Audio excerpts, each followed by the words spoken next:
आपण आज पाठीमागच्या तासाला जे हॉर्न थोनेंचा भूमी उपयोग सिद्धांत पाहिलेला आहे, त्या सिद्धांताचा राहिलेला अर्धा भाग आज आपण या ठिकाणी पाहत आहोत. तर त्या सिद्धांतामध्ये जसं आपण पाहिलं की लाकूड आणि अन्नधान्य यांच्या उत्पादनाचा विचार करता बाजारपेठेपासून जसजसं दूर जावं तसा नफा कसा कमी होत जातो आणि मग बाजारपेठेपासून बाहेरच्या बाजूला अंतरानुसार शेतीच्या प्रकारामध्ये कसा बदल होत जातो हे आकडेवारीनुसार सांगितलं होतं, तक्त्यानुसार सांगितलं होतं. तोच घटक आता आपण शेती विभाग हॉर्न थोनेनने जे शेतीचे विभाग पाडले आहेत, जे समकेंद्री वर्तुळाप्रमाणे केंद्रभागी बाजारपेठ गृहीत धरून बाहेरच्या बाजूला समकेंद्री वर्तुळ, याचा अर्थ समान अंतरावरती बाहेरच्या बाजूला वर्तुळापासून बाहेरच्या बाजूला शेतीचे विभाग हे बाजारपेठेमुळे कसे विकसित होतात याचा विचार या ठिकाणी जो मांडलेला आहे. यासाठी जे हॉर्न थोनेनने शेतीचे विभाग केलेले आहेत हे विभाग आपण थोडंसं बघणार आहे. नोट्समध्ये तुम्हाला हे समकेंद्री वर्तुळ काढून बाजारपेठा बाहेरच्या बाजूला कशा बाजारपेठेप्रमाणे शेती विभाग कसे विकसित झालेले आहेत हे दाखवलेलं आहे. त्या नोट्समध्ये तुम्हाला डायग्राम थोडासा बघता येईल आणि हे समकेंद्री वर्तुळ कशा पद्धतीने काढले आहे हेही तुम्हाला पाहता येईल. तिथं सूचीही दिलेली आहे त्या वर्तुळाभोवती, वर्तुळा शेजारी. त्या सूचीमध्ये पाहून आपल्याला या वर्तुळामधील शेती विभाग कसे आहेत हे पाहता येतील. आज आपण या ठिकाणी जे शेती विभाग पाडले आहेत त्याचं थोडंसं स्पष्टीकरण इथं बघणार आहोत. तर त्या स्पष्टीकरणामध्ये जो पहिला भाग आहे शेती विभागाचा, तो विभाग पहिला म्हटलं आहे त्यांनी. असे विभाग 1, 2, 3, 4, 5 आणि 6 असे 6 विभाग पाडलेले आहेत. परंतु 6 विभागामधील प्रमुख असे 4च विभाग आहेत की ज्या ठिकाणी शेतीच्या प्रकाराचा बदल हा झालेला आपल्याला जाणवतो. त्यामध्ये पहिला प्रकार जो आहे तो शहराच्या जवळचा म्हणजे बाजारपेठेच्या जवळचा विभाग म्हणून ओळखला जातो. या विभागामध्ये नाशवंत या विभागामध्ये नाशवंत घटकाचे उत्पादन, नाशवंत म्हणजे याचा अर्थ दूध, अंडी, भाजीपाला असा जो आहे शेतीमधील उत्पादित माल, याच्यासाठी हा जवळचा शहराजवळचा किंवा बाजारपेठेजवळचा भाग हा वापरला जातो. आणि म्हणून कुठल्याही शहराजवळ किंवा बाजारपेठेजवळ जवळचं मार्केट जे असतं ते नाशवंत मालासाठीच वापरलं जातं. आणि म्हणून शहराच्या भोवती जी उत्पादित केलेला जो माल असतो तो माल हे दूध आणि भाजीपाला, अंडी यासारखा असलेला दिसून येतो.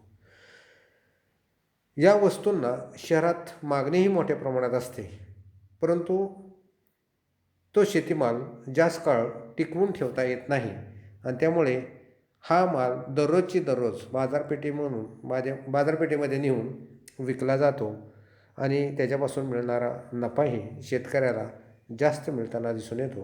म्हणून हॉर्न थोनेनच्या मतानुसार कुठल्याही शहराजवळ किंवा बाजारपेठेजवळ भाजीपाला व दूध, अंडी यासारख्या घटकांचं उत्पादन हे जास्त घेतलं जातं असं पहिल्या विभागामध्ये त्यांनी म्हटलेलं आहे. त्यानंतरचा दुसरा विभाग येतो. पहिला विभाग संपल्यानंतर समकेंद्री वर्तुळाप्रमाणे दुसरा जो विभाग आहे बाजूचा, त्या विभागामध्ये खास करून जळाऊ लाकडाचं उत्पादन त्या काळामध्ये घेतलं जात होतं. म्हणजे 1873मध्ये हा सिद्धांत ज्यावेळेला हॉर्न थोनेनने मांडला त्यावेळेला जळाऊ लाकडाला जास्त किंमत होती. कारण प्रत्येकाला त्यावेळेला काय गॅसची निर्मिती नव्हती, इलेक्ट्रिक शेगड्या निघालेल्या नव्हत्या, त्यामुळे लाकडावरतीच स्वयंपाक हा केला जात होता आणि त्यामुळे लाकडाला खूप किंमत होती, मागणी होती. आणि म्हणून दुसऱ्या विभागामध्ये हॉर्न थोनेनच्या म्हणण्यानुसार जळाऊ लाकडासाठी वनशेती ही केली जात होती. आणि ही वनशेती ही जवळच्या अंतरावरती असली तरच फायद्याची ठरत होती, कारण लाकडाला वजन होतं आणि त्यासाठी वाहतुकीचा खर्चही जास्त येत असतो. आणि त्यामुळे लांब अंतरावरून वाहतुकीचा खर्च जास्त आल्यामुळे लाकूड किंवा वनशेती ही न परवडणारी होती. म्हणून हॉर्न थोनेनने सांगितलं की भाजीपाला, दूध, अंडी याचं उत्पादन संपलं, शहराजवळचा भाग संपला पहिला, की दुसऱ्या भागामध्ये हे लाकडाचं उत्पादन किंवा वनशेती ही फायद्याची ठरत होती. त्यानंतर तिसरा विभाग त्यांनी केलेला होता की या तिसऱ्या विभागामध्ये त्यांनी 3, 4 आणि 5 हे जे विभाग आहेत ते एकमेकाला पॅरलल असणारे विभाग म्हणून एकत्रितच त्याचा विचार केलेला होता. कारण 3 नंबरच्या विभागामध्ये, 4 नंबरच्या विभागामध्ये आणि 5 नंबरच्या विभागामध्ये घेतली जाणारी जी पिकं होती या पिकामध्ये थोडंसं संमिश्रपणा असलेला दिसून येतो. त्या उत्पादनामध्येही थोडासा संमिश्रपणा असलेला दिसून येतो. आणि त्यामुळे त्यांनी म्हटलं होतं की धान्य पिकं व इतर पिकाचं उत्पादन या 3ऱ्या, 4थ्या आणि 5व्या विभागामध्ये मोठ्या प्रमाणात घेतलं जातं. त्यामध्ये तिबार पीक पद्धती किंवा दुबार पीक पद्धती ही जी पद्धती अस्तित्वात होत्या या पिकांच्यामुळे जी अन्नधान्याची पिकाची वेगवेगळे प्रकार होते यांचं उत्पादन या 3 विभागामध्ये प्रामुख्याने घेतलं जात होतं. कारण हे तिन्ही विभाग सरासरी बाजारपेठेपासून थोडं जास्त अंतरावरती होते आणि त्यामुळे या ठिकाणी धान्य शेती करणंच फायद्याचं होतं. कारण जसजसं अंतर वाढत जाईल तसतसं नफा हा कमी होत जातो. परंतु धान्यासाठी वाहतुकीचा खर्च हा कमी येत असल्यामुळे या ठिकाणी विभाग 3रा, 4था आणि 5व्या विभागामध्ये धान्य शेती आणि त्याबरोबर दुय्यम पिके ही या ठिकाणी या विभागामध्ये मोठ्या प्रमाणात घेतली जात असत. त्यानंतर विभाग जो 6वा केलेला होता म्हणजे बघा 3, 4, 5 हे विभाग हे धान्य शेती आणि दुय्यम पिकासाठी या ठिकाणी प्रामुख्याने वापरले गेले होते. आणि त्यानंतर 2 अंतरापर्यंत असणारा जो 6वा विभाग होता की सरासरी 5 किलोमीटरच्या बाहेरच्या बाजूला असणारा हा विभाग होता. तर या ठिकाणी जी शेती केली जात होते ते त्या विभागामध्ये प्रामुख्याने पशुपालन उपयुक्त अशी शेती केली जात होते. म्हणजे पशुपालनासाठी आवश्यक असणारे जर कुरणं असतील गवताची किंवा जनावरांसाठी जो खाद्य लागतं त्यासाठी लागणारी पिकं असतील या पिकाचं उत्पादन हे 6व्या विभागामध्ये प्रामुख्याने घेतलेलं दिसून येतं. कारण या विभागामध्ये ही जरी विभाग हा बाजारपेठेपासून दूर असला तरी जी गुरं आहेत किंवा जनावरं आहेत, मेंढ्या आहेत, शेळ्या आहेत या बाजारपेठेपर्यंत आणण्यासाठी वाहतुकीचा खर्च येत नसेल. त्या काळामध्ये ही गुरे किंवा जनावरे बाजारपेठेपर्यंत हाकलून याचा चालत आणता येत होती. त्यामुळे त्याचा खर्च हा शून्य होता. म्हणजे याचा अर्थ त्यासाठी खर्च करावा लागत नव्हता. याचबरोबर त्या काळामध्ये दूध हे नाशवंत जरी असलं तर दुधापासून लोणी किंवा तूप हे घटक निर्माण केले जात होते. आणि हे तूप हे जास्त काळ टिकणारं असत, त्याची किंमतही थोडीशी जास्त असतं. त्यामुळे लांब अंतरापर्यंत वाहतूक या तुपाची केली तरी त्याचा शेतकऱ्याला फायदा हा जास्त मिळत होता.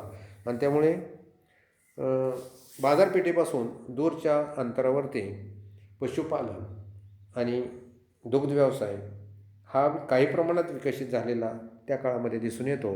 आणि म्हणून या ठिकाणी या सर्कलच्या स्वरूपात किंवा समवर्तुळाच्या स्वरूपात हॉर्न थुनेनने बाजारपेठेपासून बाहेरच्या बाजूला बाजारपेठ आणि वाहतुकीचा खर्च याचा विचार करून जे शेतीचे वेगवेगळे विभाग पाडलेले आहेत ते विभाग त्या ठिकाणी वेगवेगळ्या पिकासाठी कसे विकसित झालेले आहेत हाच सांगण्याचा प्रयत्न या सिद्धांतामध्ये हॉर्न थुनेनने केलेला दिसून येतो.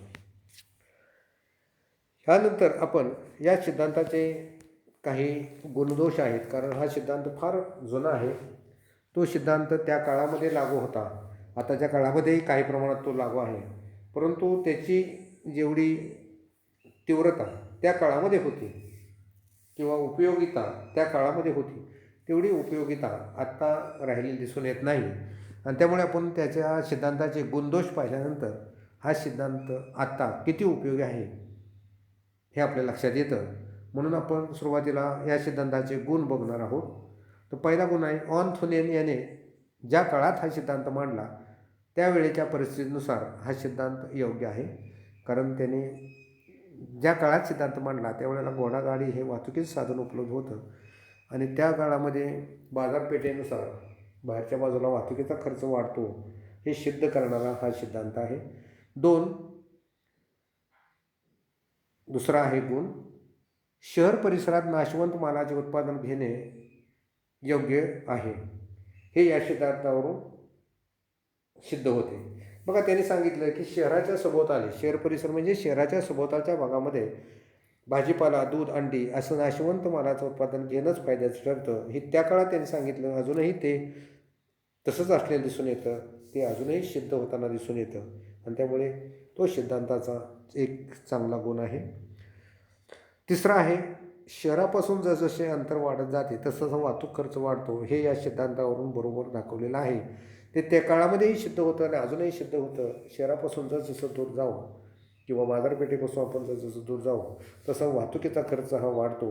हे आपल्याला या सिद्धांतावरून स्पष्ट होताना दिसून येतं. आणखीन एक गुण आहे, बाजारपेठेपासून दूर अंतरापर्यंत धान्य किंवा इतर पिकाचे उत्पादन घेणे हे शेतकऱ्याला परवडते. हे त्यावेळी त्या ठिकाणी सिद्ध करून या सिद्धांतामध्ये दाखवलेलं आहे. त्यावेळच्या सिद्धांतानुसार हे अगदी बरोबर असलेलं दिसून येतं. अलीकडच्या काळामध्ये वाहतुकीच्या साधनांमध्ये बदल झाल्यामुळे थोडासा हा फरक पडलेला आहे.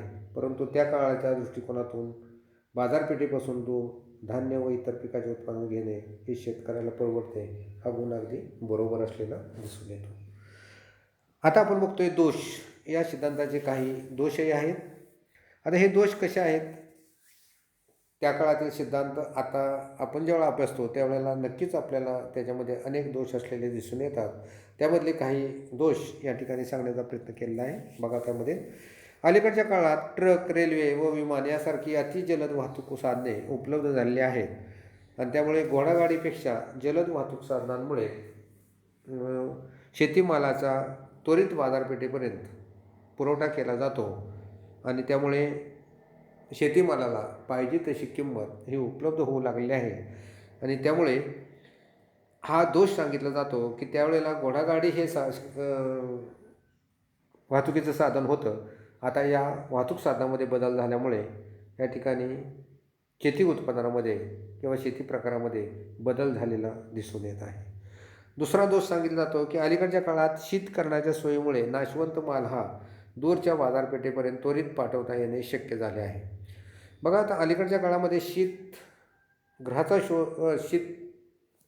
शीतगृह निर्माण झाली. तसंच आपण बघितलं तर या मोठमोठ्या ट्रकमध्ये शीत करण्याची व्यवस्था करण्यात आल्यामुळे आपण कुठलाही नाशवंत माल किंवा भाजीपाला दूरच्या बाजारपेठेपर्यंत सहज पाठवू शकतो. त्या काळामध्ये अशी वाहतूक साधनं उपलब्ध नव्हती. त्यामुळे त्या काळात हा सिद्धांत बरोबर होता. अलीकडच्या काळात ही वाहतूक साधनं विकसित झाल्यामुळे तो दोष या सिद्धांतामध्ये निर्माण झालेला दिसून येतो. त्यानंतर तिसरा एक दोष सांगितला जातो की त्या काळामध्ये इंधन म्हणून लाकूड वापरलं जात होतं आणि त्यामुळे त्यांनी सांगितलं होतं की शहराच्या जवळच्या भागात दुसऱ्या विभागामध्ये लाकडाचं उत्पादन घेतलं जात होतं, वनशेती केली जात होती. परंतु आताचा विचार करता आता घरगुती कामासाठी खनिज तेल, नैसर्गिक वायू, जलविद्युत, सौर ऊर्जा यासारख्या इंधनाचा वापर केला जातो आणि त्यामुळे जळाऊ लाकडाचा इंधन म्हणून वापर हा कमी झालेला आहे आणि त्यामुळे त्या सिद्धांतामध्ये लाकडाचा वनशेतीचा जो घटक दिलेला आहे तो घटक आता तितकासा उपयोगी ठरत नाही, असा दोष या ठिकाणी या सिद्धांतामध्ये सांगितलेला दिसून येतो. आणि तरीही आपण म्हणतो की ऑर्थोनीने त्याच्या सिद्धांतामध्ये वरील जे काही दोष